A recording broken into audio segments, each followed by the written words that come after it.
Didn't quite give you enough time for that. All right, sorry. Now, let's pick up where we left off. We've got Ms. McDonald back on the phone. Ms. McDonald, the next ground in your application for rehearing is, and I quote, the tribunal fails to comply with Section 56 of the Residential Tenancies Act, including but not limited to, by not considering or addressing Section 56(1)(b) as part of its decision. Go ahead, Ms. McDonald. Okay. I have, while we're on break, I found, and I've sent to Jenny my full reasons for a rehearing, so that might be able to give me a little bit more of a clue about. It was actually Toby who put those reasons together for me, and I've well, you know, he wrote them up in legal language for me, but so I need to interpret that.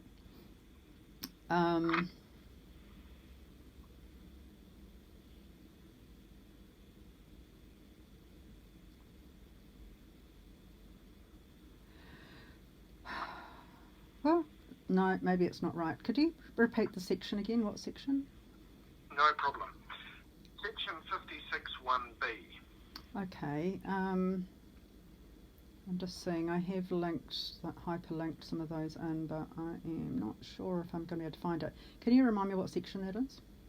What that is? Okay, Section 56 is a provision which gives the tribunal an ability to terminate the tenancy. And I'm going to help you along here a little bit. I appreciate that. So I can understand if Toby wrote this, what he was trying to say. Yeah, and just to mention, and I'm sorry for interrupting, but I wanted to add more detail. Like I wanted it to be a comprehensive document that could almost be used to decide a rehearing itself. But Toby said that's not how it's going to work, and we're just going to give the bare bones and then elaborate in person. Okay, well, no problem. So Section 56 is a provision which allows the tribunal to terminate the tenancy when the tenant has breached some obligation in the Residential Tenancies Act. Yeah. And what subsection 1B states is that if the breach is capable of remedy, then the landlord must provide a 14-day notice that you have complied with. Ah, yes, thank you. No, I remember. Yeah, no, I can easily reply to that. Yeah, so the other party kept saying the breach is unremediable, and I'm like, I can't.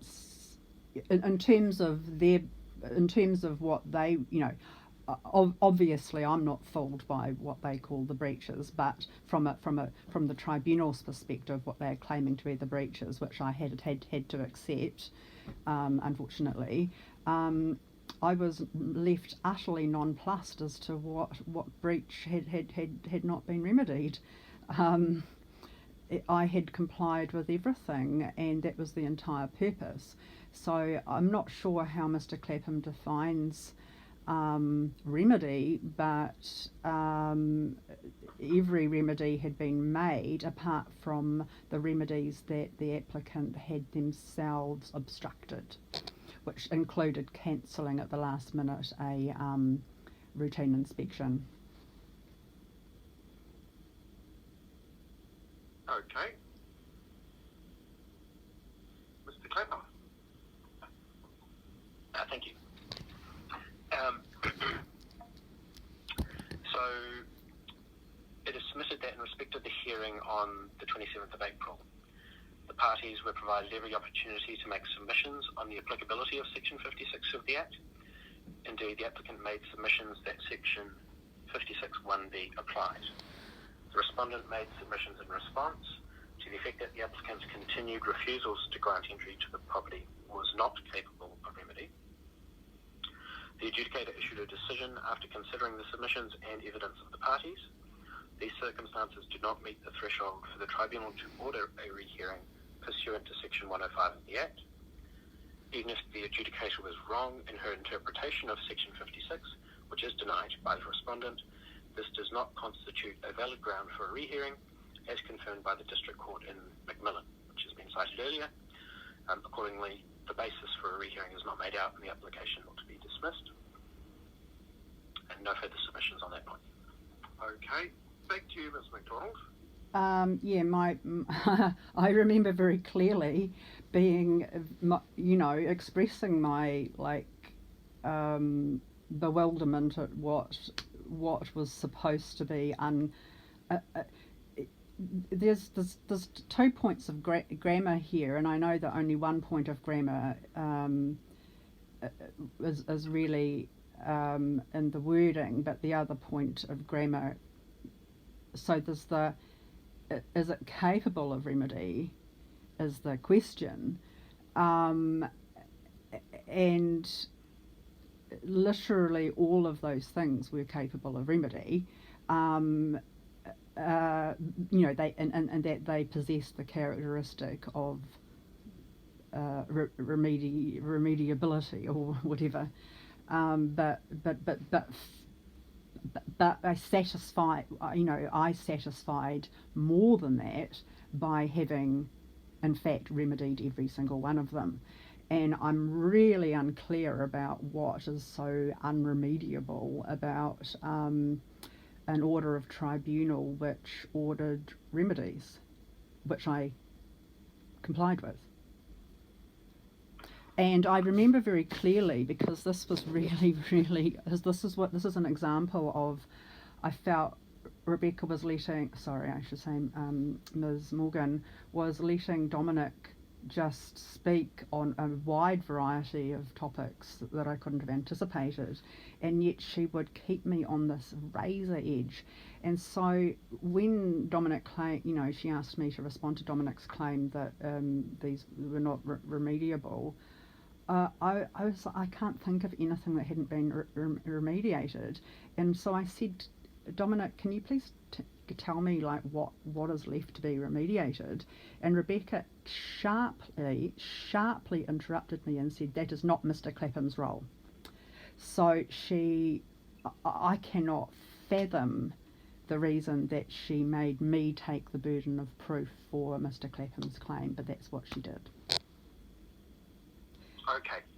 Look, just to let everyone know, after the hearing I'm going to listen to the hearing recording from 27 April, so I'll be able to make up my own mind about what was said or not said or whatever. Yeah. All right.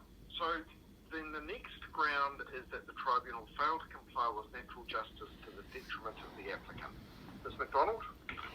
Yeah, so that's obviously very broad, and I'm not entirely sure why Toby put that as a separate point, whereas I sort of feel it's an overarching point, but I think the point was, it's not so much separate as just, kind of overarching. And it's just like, if we just zoom back out from the picture a bit and we just take a big look at the whole picture, and I appreciate, Mr. Woodhouse, that you have not been along for the whole horrible ride from September, you can see natural justice is about fairness. It is plain to anyone, and literally everybody that I've spoken to, including people at tenancy services, who have said, there's no way that they can do that. But they, I find tenancy services quite sensible. They seem to be quite clear about what the law is, and I think they have that overview of what is fair and unfair. And I think if you just see that, I know that under section, and I don't know what it is, the adjudicator doesn't need to adhere to the strict form of law or something like that. But again, to sort of quote Dominic, that doesn't give carte blanche to making random decisions. And the changes to the strict statutory wording should be made in order as I think the RTA says somewhere, for a fair and expeditious hearing. Now, it's not fair and it's not expeditious. It's plainly unfair that 3 experienced property managers and 1 litigator who is directed by a firm partner and has a number of staff, and this is his job, and he's not, like, just on that basis, and the fact that I have not been heard. And Dominic says that I have been given every opportunity to find a lawyer, that I've had every opportunity to say my piece. You can see from the trail of orders of tribunal and memos directly from Jenny, via Jenny's email address from the adjudicator, that so many changes have been made that my head's been spinning, and all of those changes have benefited the other party. So I need preparation time. That's all I can possibly have is preparation time. And when suddenly new claims are introduced and adjudicators change, hearings, hearing contents at the last minute and won't accept evidence that I've submitted and won't let me speak freely on a topic. I mean, I'm not saying all of that has been proven, but you just look at the whole situation and you can just see, like, it's not 1 or 2 errors, it's at every step of the way I have been disadvantaged. Every step of the way. Okay. Mr. Clapham. Thank you.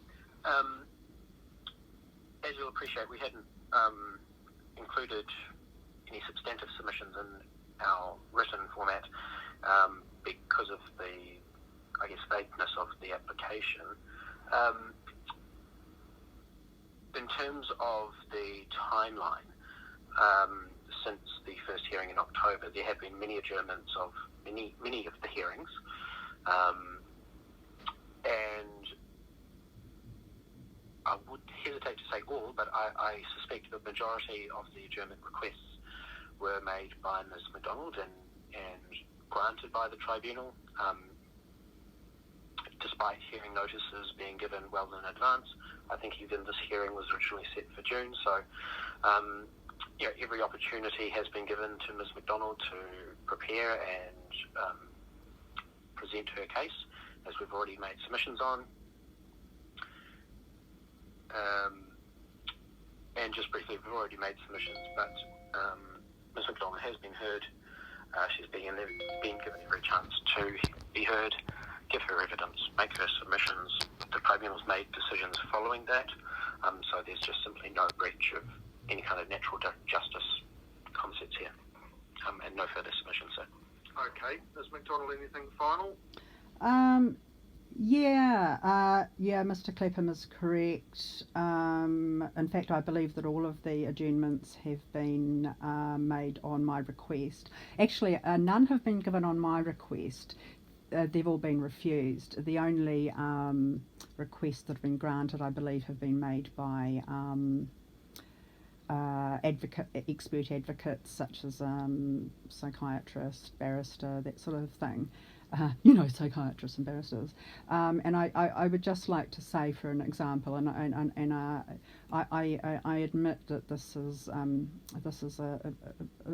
quite dramatic piece of rhetoric, but I think it's quite relevant to note that the first adjournment that was made, because the adjournment of the 25 October hearing, which should have been for me to be heard from the start, not from the point that these guys had already made up their minds. Sorry, Mrs. Merritt, but these guys had already made up her mind that I was in the wrong, having seen none of my evidence.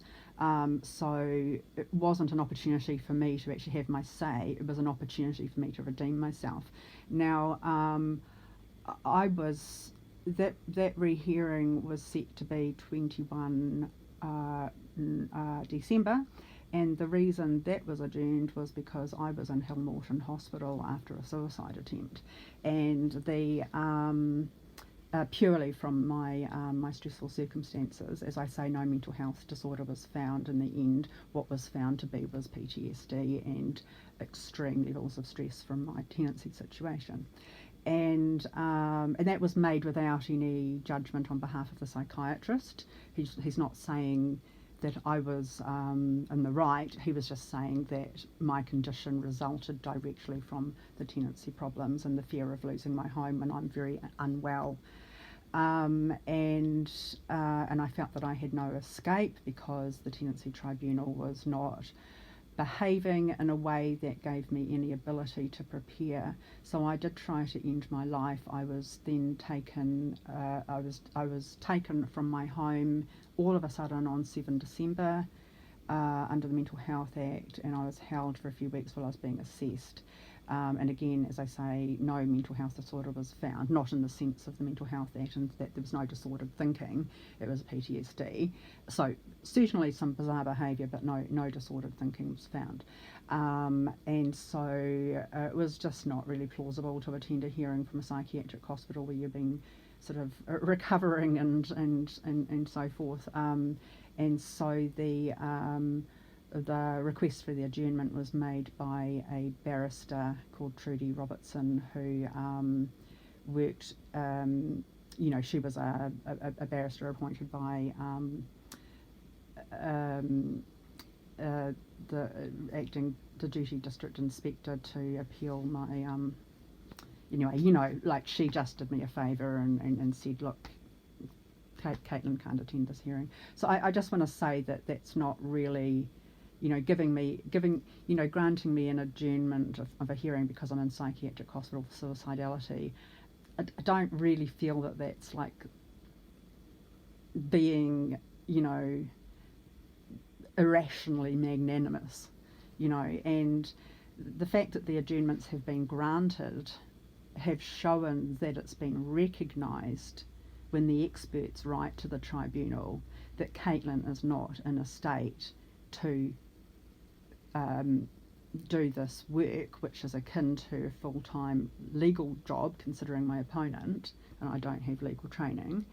And I've sort of made the case a few times with the tribunal that this would not drag on as long as it would have if you would just give me proper notices of hearing and make the applicants actually show their case, so I know what it is that because I'm supposed to have evidence to respond to, so I just go in blind and I'm often just left to take the burden of proof. And because the notices of hearing fulfill only 91B, Section 56 or whatever it is bloody broad. It's like, how am I supposed to guess what I've done wrong? I haven't done anything wrong, but I've got to somehow guess what it is that I've done wrong. And that's why subsection A needs to be fulfilled. Subsection B is just to give reference to, so the applicant can look up what this falls under. If no one tells me what I've done wrong, how can I bloody prepare for it? Anyway, enough from me. Okay, so that brings us on to the next claim. Next ground. There's two to go. The tribunal fails to consider claims brought by the applicant with regards to the correct interpretation of landlord and agent as per Section 2, subsection 1 of the Residential Tenancies Act. Ms. McDonald. Yeah, so at the beginning is that kind of housekeeping stuff. You have already said that you're satisfied that these guys represent my landlord. So if that remains your view, then I won't take it any further. All right. Look, Ms. McDonald, it does remain my view. That's fine. Yeah. Mr. Clayton, I don't need you to provide any further submissions. We addressed that earlier on in the hearing. Understood, thank you. So that brings us on to the last ground, and that is, quote, in granting the request by the applicant in applying for representation for the hearing on 27 April 2023, the tribunal's action resulted in non-compliance with Section 93(4) of the Residential Tenancies Act. Oh yeah, that's about with the discretionary granting of that's right of audience and stuff, isn't it? Is that? Oh, look, Is I'll that? just get it up on my screen. Yeah. Section 93(4). Just bear with me. Yeah. Thanks.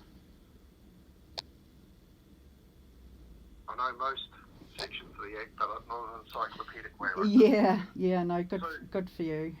Looking it up. So, Section 94 relates to minors and persons under a disability, and in particular, you're referring to subsection 4, aren't you?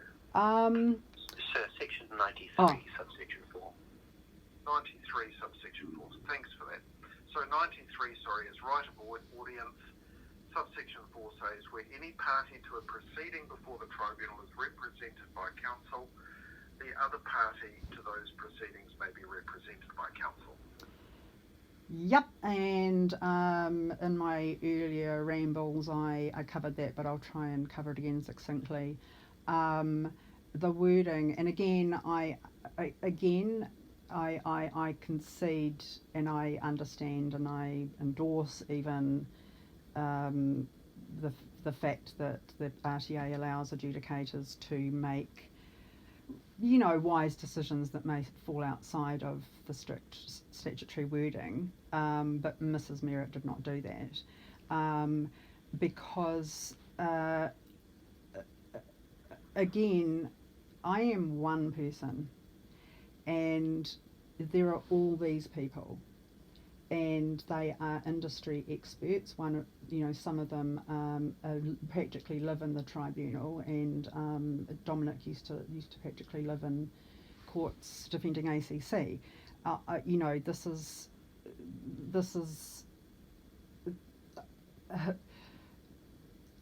so I don't think natural justice allows too much leeway for Mrs. Merritt on that point. Now, so I want the statutory wording to be recognised and to draw a very sharp distinction between what Mrs. Merritt said. It said if one party has counsel or is represented by counsel, and Mrs. Merritt interpreted that as if one party is granted counsel. Now, Mrs. Merritt granted me counsel, but I didn't have any bloody counsel.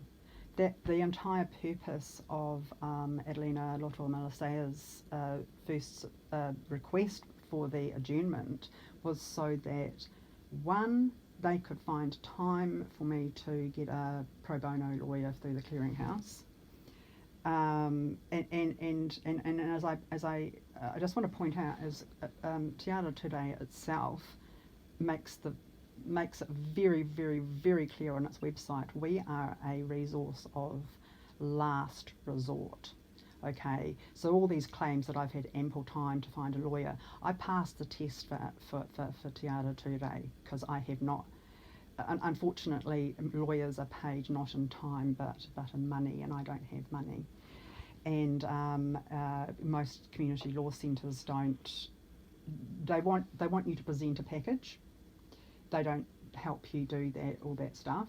And secondly, they will give you advice, but almost never will they represent you. So that's, you know, I've searched high and low, but so I made the cut for Te Ara Today, which is no mean feat.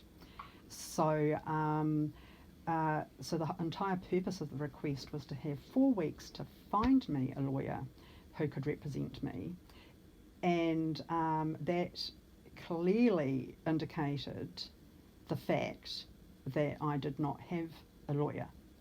If the request for me to have time to find a lawyer, it can be almost certainly interpreted to include the fact that I do not have a lawyer, and the way that the Act is worded, it's that if I have a lawyer.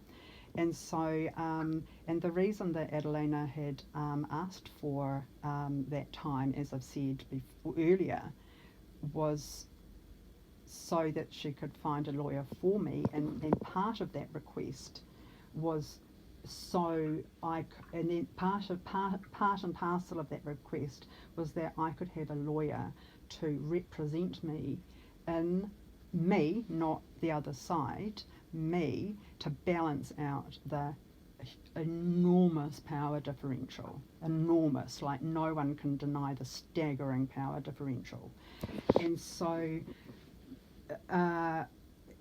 Mrs. Merritt could have easily seen that Caitlin needed an expert on her side, given her condition and given the power imbalance, but she instead just stacked extra power onto the other side, knowing that I didn't have a lawyer and knowing that they had one that was with them almost from the beginning.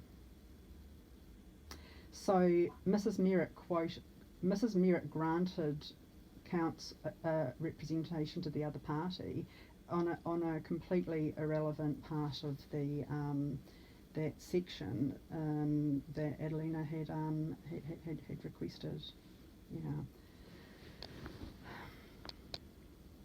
Okay. Mr. Clapper. Oh, sorry. I just want to mention that when Mrs. Merritt's reply came back to Adelina, the hearing was the next day. So I was granted legal representation for the hearing the next day, when she knew I didn't have any, and then she granted Dominic leave to represent the other party for the next day. Finished. Okay. Yeah. Mr. Clapham? Thank you. So the tribunal, in terms of the timeline, sir, had set various applications between the parties down to hearings on separate dates. The applicant, i.e. Ms. McDonald, has submitted an application seeking damages in excess of $6,000, meaning that counsel for the respondent, my client, was entitled to attend at any such hearing. The respondent had submitted a separate application to the tribunal, and damages for which were less than $6,000 at that time. Accordingly, by way of memorandum of counsel for the respondent dated the 24th of March 2023, the respondent sought leave to appear at that upcoming hearing for the respondent's application. Excuse me. The tribunal declined the respondent's request. You're going a bit tinny there again, Dominic. Okay. Yeah. The applicant also sought leave for counsel to appear on her behalf at the same hearing that the respondent's request, which was denied, related to. Although that request of the applicant was originally declined, the applicant and or counsel acting on her behalf provided further information to the tribunal for why leave to appear was sought. The tribunal subsequently granted leave for counsel to appear on behalf of the applicant. Accordingly, the tribunal, being satisfied that leave should be granted to the applicant, was statutorily required to grant leave to the respondent. In this regard, the section 93.4 is clear and unequivocal, quote, where any party to any proceedings before the tribunal is represented by counsel, any other party to those proceedings may be represented by counsel. In those circumstances, there can be no breach of section 93.4 of the Act, and any argument to the contrary must fail. Even if the respondent and or the tribunal is or was incorrect in its interpretation of section 93.4 of the Act, it is submitted that such an error does not constitute a breach of section 105 of the Act. The respondent again relies on the Macmillan decision in support of its submissions. And I'll just briefly touch on Ms. McDonald's submissions in respect of the power differential. I appeared in matters before the tribunal where various similar arguments have been made, such as there being a Russian doll type approach by an owner being represented by a property manager, being represented by solicitors, and all of those arguments have just been rejected entirely, and we'd submit the same in this case. It's just not a relevant consideration, and it's certainly not a basis that a rehearing should be granted. And there's no further submissions on that point. Thank you. Okay, thank you for that, Mr. Clapham. Now, Ms. McDonald, is there anything final from you Yeah, I'd just like to mention just a couple of things about what Dominic said. Um, he quoted that section of the Act, and he said that that if one party is granted uh,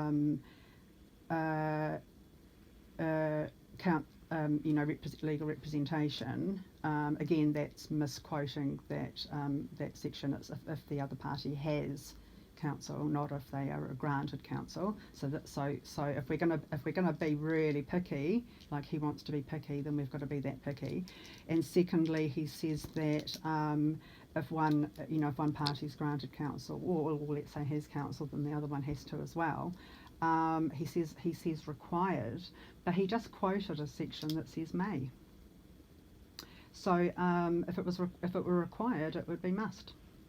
And the other thing that I wanted to say was by the Tenancy Tribunal refusing to allow ADL find me a pro bono lawyer through Te Ara Ture, it meant that the hearing the next day went through and a decision was made, and I had a conversation with the manager of Te Ara Ture who said, unfortunately, we cannot attract lawyers to cases where at the point that these decisions have been made, they need to be there at the point where the submissions are made. So I just really need to point out, and I pointed this out to the registry many times, the Tenancy Tribunal, let's say Robin Merritt herself, having insisted black and blue that I had every opportunity to find a lawyer, like I have every opportunity to buy a Tesla because I've had that much time, by letting the hearing proceed the next day and resulting in an order of tribunal which was against my favour, and then a hearing was granted, she actually completely eliminated my chances of even finding a lawyer. And I want to repeat, Te Ara Ture is a resource of last resort, and she cut off my last resort. But Donna, can you clarify for me, what's Toby's last name? Cooper. Cooper. Okay. Yeah. Now, where did you find Mr. Cooper? He's from Auckland Disability Law, and that's a specialist community law centre. And I did take a long time to approach them because I mistakenly assumed that they serviced only Auckland. But when I was scraping the barrel even further to find some help, I did find actually that they did service the country. However, being a team of 3 solicitors, I repeat again, 3 solicitors and 1 receptionist and 1 manager, they don't have paralegals, they don't even have a clerk. That servicing the entire country, they can only sort of act as kind of hubs, and they can help deal with simple matters of advice. I really would like the record to refute Dominic's insistence of calling Toby my lawyer. He was not my lawyer, he was not my solicitor, he was not my counsel. He works tirelessly. They are basically advocates, and we know that there's a problem with legal advocates who don't have law degrees. So these are legal advocates with law degrees. Think of it that way, they are not counsel. Okay.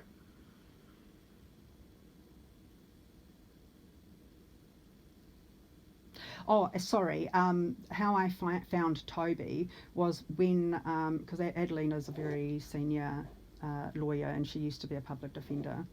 Because of my dire situation, she actually did triage me quite highly, but she had very little time. So when her application to Mrs. Merritt to just take it easy on me and give me a chance to sort of get on even footing with the other side. When that failed, she said, I'm sorry, I'm going to have to pass you on to Toby now. So Toby knew, as I say, Toby had about 8 hours to learn the RTA and understand my situation, and we had a 2-hour Zoom conversation, and that's it. So that's how I found Toby. And Toby stepped in only because he had failed to find any representation for me. He was ringing around everywhere trying to find even just a support person for me and couldn't. So he just said, look, I'm going to step in, I'm going to do it for you. Bear with me because I don't know, I don't really understand what's going on. Yeah. So, yeah. Okay. All right. Well, thank you for that, Ms. McDonald. So what we've done is we've heard the application for rehearing, and now we're going to move on and hear the landlord's application for rent arrears. Yeah. So obviously I'm going to hear from the landlord first because it's your application. And I've received this morning a copy of the rent ledger. And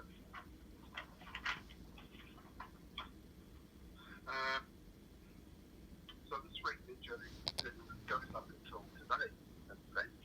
And so if I understand this correctly,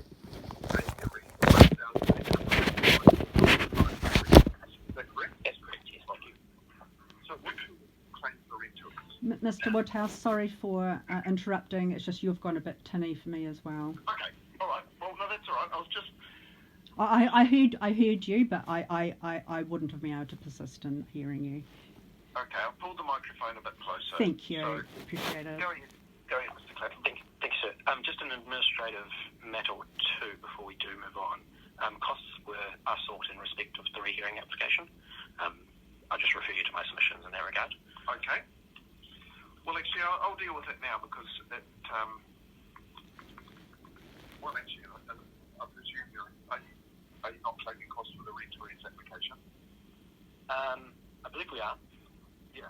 So we'll just deal with the costs at the end. Okay, all right. Understood.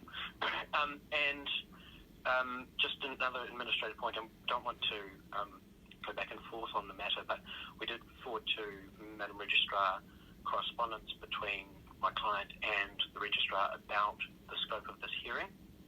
That was on the 2nd of May, the date of the previous decision. Excuse me. And the correspondence from the tribunal made it clear that the exemplary damages would be heard at the next hearing, and this is the next hearing. The ship has sailed. I've told you I'm not going to consider it.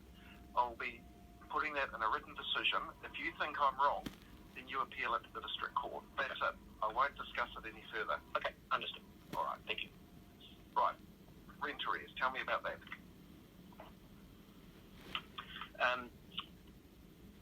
So we won't labour through the entirety of the timeline unless you'd like us to, sir. No. Okay. No. That's okay. Let's just cut to the chase. How much do you say the tenant owes you as of today? It's $1,819.93. Okay. Our rent arrears are always pretty straightforward because what I do now is I ask the tenant whether she agrees that she owes that money. So, Ms. McDonald, the landlord says $1,819.93 is what you owe as of today. Do you agree that's the case? I provisionally disagree, but I just want to be very clear on the terms that I disagree on, because I haven't done calculations myself, but I assume these are based on the $70 a week that I did not pay of the total $340 a week rent for quite some months. So if that is the total of the rent arrears from that $70 a week that I didn't pay for that period of time, yes,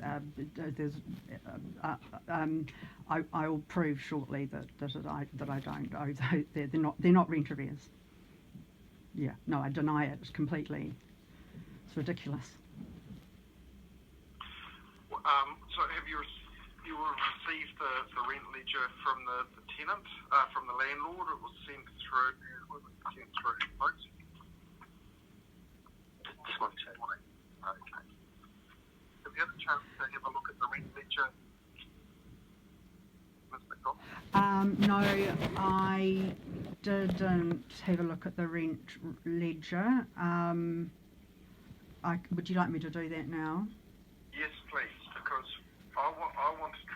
go through this and sort it out Yeah. about where the dispute actually arises. Oh, I just I'm not making a case, but I'm just giving you a bit of context. I do not dispute that I did not pay that money. I dispute that it's rent arrears. The amount. The amount. Sorry, I'll just have a look. I'm not. Okay, hey, look, let's just pause there. Go and get this red ledger up, and then we'll have a look at it. Yeah. I'm just having a look now. Sorry, I'm on my phone where. Okay, so sent through today. Just for the note that in return, because it was sent through today, I've sent through 2 refutations to Jenny that clearly shows that I don't owe the money. But I'll just look at the ledger.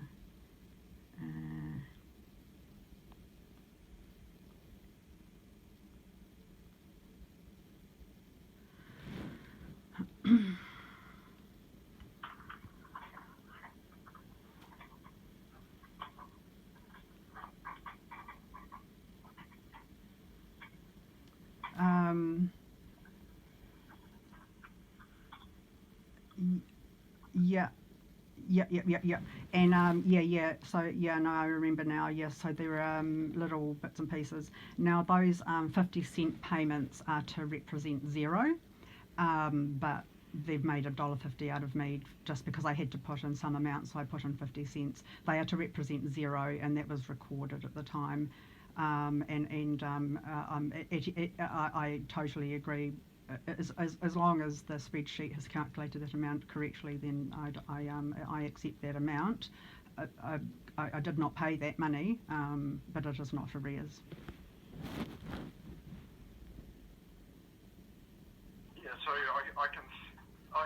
I see the 50-cent payments, and I see what you've done there, but the landlord has treated that as arrears, and because if you see in the right-hand column, they've added the repayments.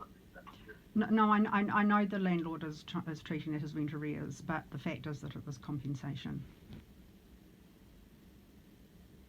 So you're saying that for those 3 payments, the landlord should have not charged any rent for those 3 weeks?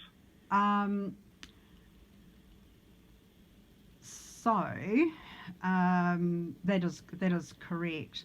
Now, I'll just briefly say that when Diane Colgan, I think in Diane Colgan's original email application, she said that we want this matter about the oven solved promptly because compensation is still running.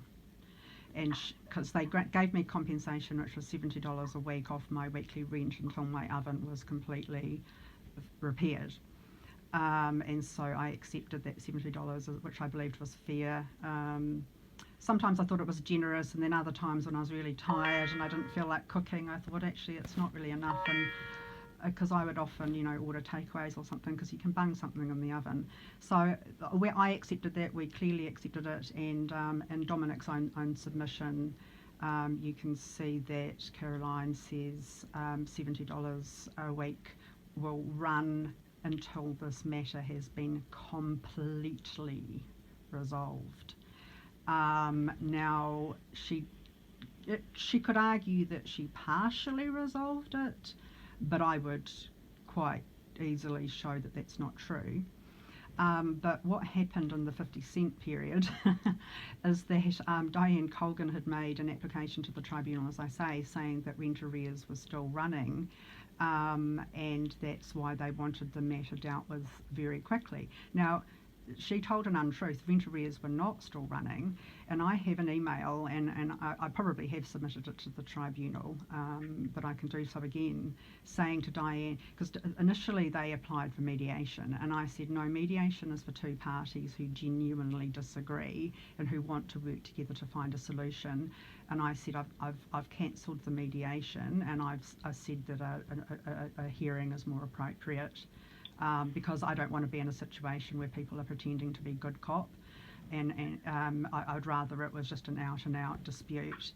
And when Diane had claimed it, but what I had said was, I accept responsibility for having cancelled the mediation, and that means that the matter has been delayed until the hearing. And I said, in good faith, I'm going to return to paying $340 until this gets resolved at the tribunal.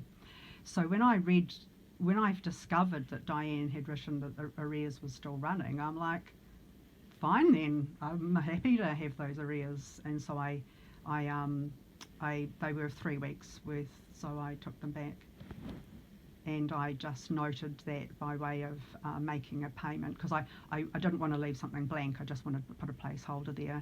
And I think that probably the data from the bank statements will probably, if I know myself well enough, I would have given the reason as well.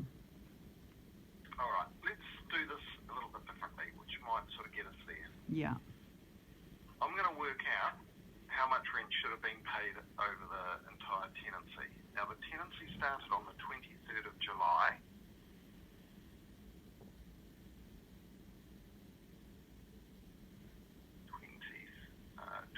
July 2022. Yeah. The amount of rent that should have been paid is $340. Does everyone agree with that? What do you mean should have been paid? Well, the tenancy agreement, how much rent did you need to pay? If no problems arose, it was $340 a week, wasn't it? The agreed weekly rent amount when I signed my tenancy agreement was $340, and I never missed a payment. Yeah, okay, so I'll stop there. So it's $340. Yeah. Yes, but not when compensation was given. Hold on, Ms. McDonald. Yeah. And what are we today? Oh, you've calculated it to the 6th of July, which is today, isn't it?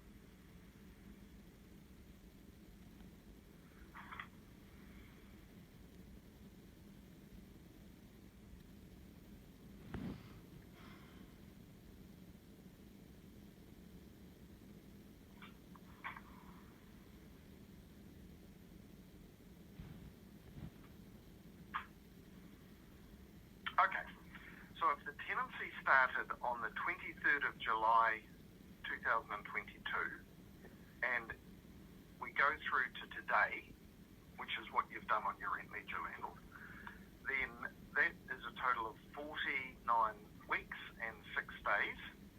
And if the weekly rental was $340, then the tenant should have paid rent totaling $16,951.43.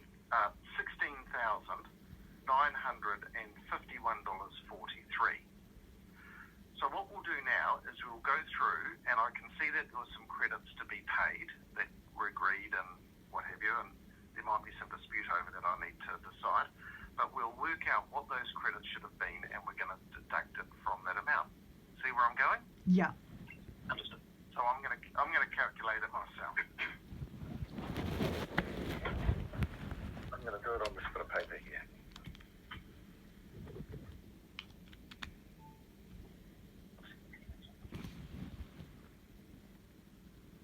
Now, I want to start by saying I can see that there was some agreement to pay some amounts that has sort of slipped my mind. And that was fairly early on in the tenancy. I'm just trying to find it. Here we go. So there was an agreement to pay $490 for the oven and $145 compensation for the washing machine and laundry. Is that right? Yes, that's correct. And how was that paid? Direct debit, so I understand. From our trading account. From our trading account to Caitlin's bank account. Oh, okay. So it doesn't reflect in the ledger. Yes, correct. Just paid the money. Paid the money across, yeah. All right. So then we're not going to expect to see that in the rent ledger. So the tenant would be required to pay that money in rent. That's correct. Okay. So that brings us on to the $70. And reading the submissions from the landlord, I see there's an agreement that there was a $70 rent credit, but there might be a disagreement over the period of time that applied. So let's start with the landlord. When do you say that $70 rent credit should have started from? It was 1 week in September, sir, and it's reflected in the ledger. Okay, don't worry about the ledger. I want you to tell me.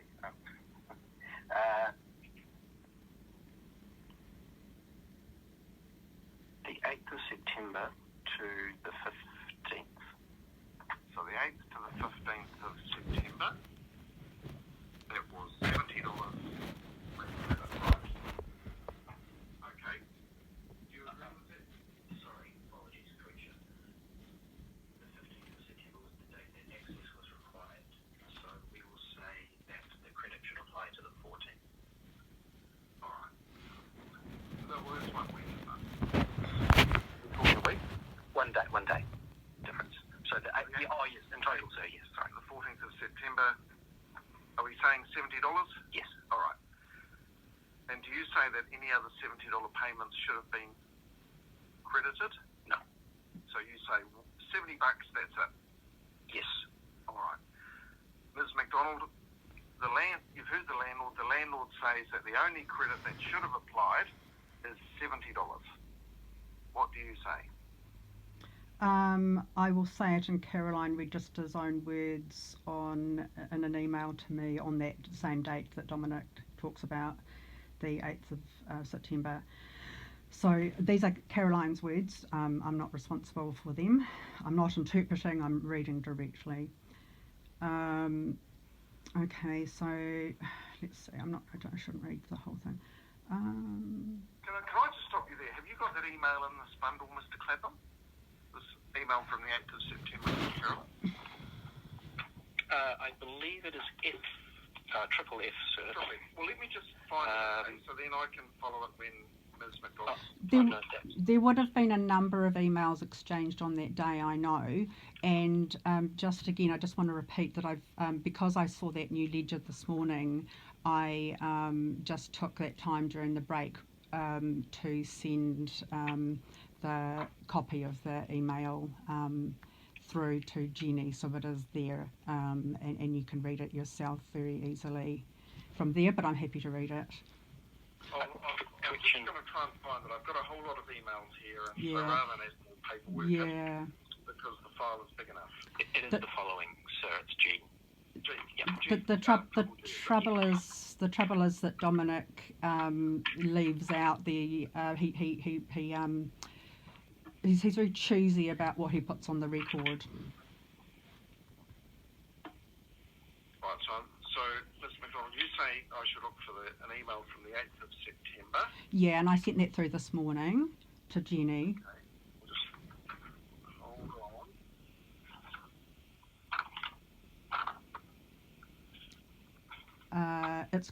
It was 9:23 a.m. and it's called Forward 340, paid yesterday, comp stops 27 April.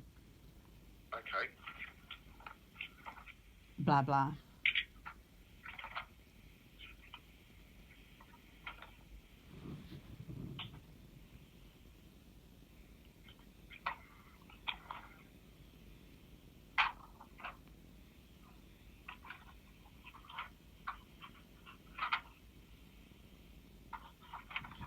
Found the 8th September email. There probably will be a few 8 September emails, and the one in particular, if there are more than one, it will be, I'll give you the time, it was 3:30 p.m. from Caroline. Alright, so here we go. I found an email here from the 8th of September at 3:30 p.m. from Caroline Register. Hi Caitlin, just coming back to you with an update, and she talks about the oven.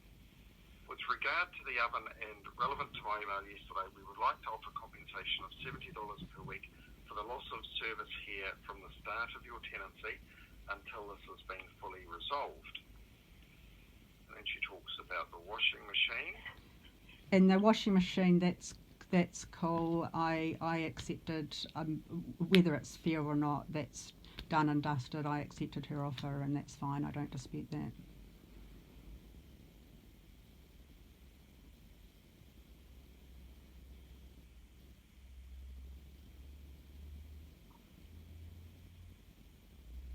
And so then you say, then this register says, so currently the $70 per week for oven is still running, of course, I can arrange the $145 for the washing machine to be paid to you, and perhaps the $70 per week up to date, and then we wash up once the total once all finalised. Would that work for you? Just let me know and we can go from there. And I replied, I accept, thank you very much. My email, the paragraph after that about Courtney's offer of the washing machine compensation, I actually, Courtney was haggling with me over a price difference about what it would cost me to, use the laundromat, which I would go to Riccarton just because it's easier to catch one bus than two, and it's a 10-minute walk, with laundry back. And I thought it was just very poor grace of Courtney to haggle over, 50 cents and $1 about what might cost me to wash and dry my laundry. So I initially said, no, I reject that offer, that's just not in the right spirit. But then I had to think about it and I thought, do you know what, it's just not worth it. So I actually followed up with Caroline and said, please disregard that, I accept that offer too. And there's no dispute about that, and Caroline acknowledged that, and that was all cool. So I just want to say that I did accept both offers. Okay, so we're talking about the $70 for the oven. Yeah. So what you say, Ms. McDonald, is, well, I don't want to put words in your mouth, but I'm just trying to, cut to the chase and sort this out. Yeah. So you say that the $70 compensation was to run from the start of the tenancy until it was resolved, because that was what was registered said in that email, and that was what you accepted. That's right, and those are Miss Register's words, as you can see. I'm not paraphrasing. I'm not making any claims. I'm just reading her words. Okay. Sorry, you read her words. Mr. Clayton, what am I missing here? Because this does read like it's $70 per week from the start of the tenancy, doesn't it? Am I missing something? Yes, that's correct. So with the tenancy starting on the 23rd of July through to